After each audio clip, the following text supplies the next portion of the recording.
Echoes from a distant past. Wondrous images from another time. To find the source of these visual records of the past, we traveled to the Nevada County Narrow Gauge Railroad Museum in Nevada City, California, to visit with a man who's spent most of his life photographing trains. He's Stan Kistler, award-winning photographer and lifelong railroading enthusiast. We asked Stan to reminisce a bit. I'm trying to think back about as a young boy in the 30s.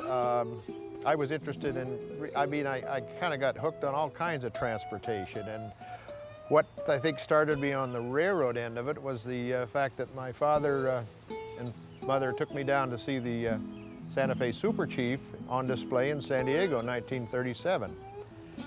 And from there I progressed into liking locomotives and trains, and was living in San Diego, and between San Diego and Pasadena, where my grandparents were, why I got to see quite a few of them. This is beginning into World War II, and railroad photography was pretty much restricted. And I started taking pictures in San Diego during about 1944 after I saw a copy of Trains magazine that happened to have an article on the Santa Fe.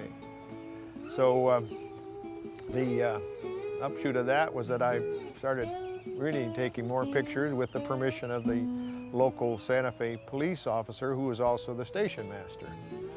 And then one comment that I remember from him is, I said, could I take pictures here? And he says, just as long as you don't point your camera toward the harbor, because the headquarters of the 11th Naval District was right down the street, and all the Broadway piers where the troop ships were coming in and out. So.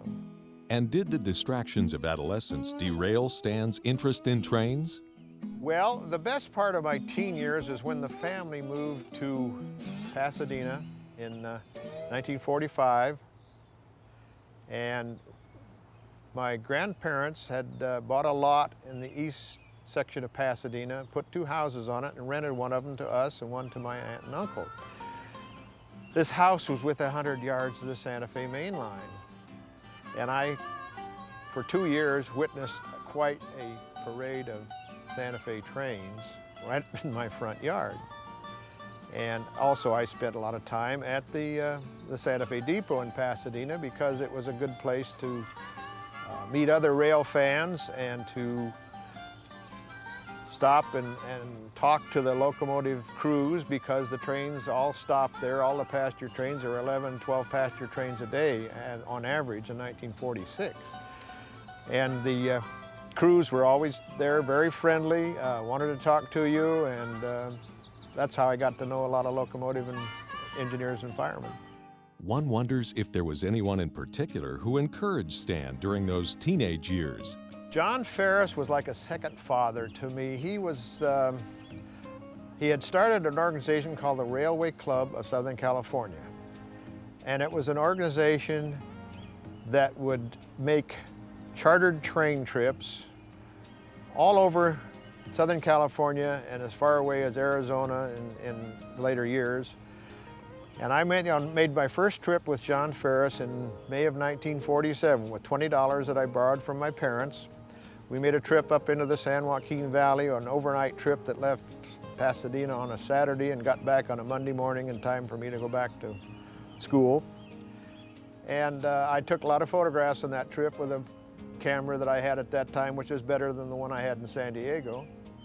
And John he liked the pictures, and he used them in his next advertising brochure for his next trip.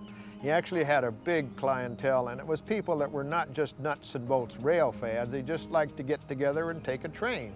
We had mystery trips where you tell them, the fare is $6. You don't know where you're going to go, but you'll be leaving at such and such, and you'll get back. And filled up the train with 500 people. And just when did Stan's hobby first take on professional status?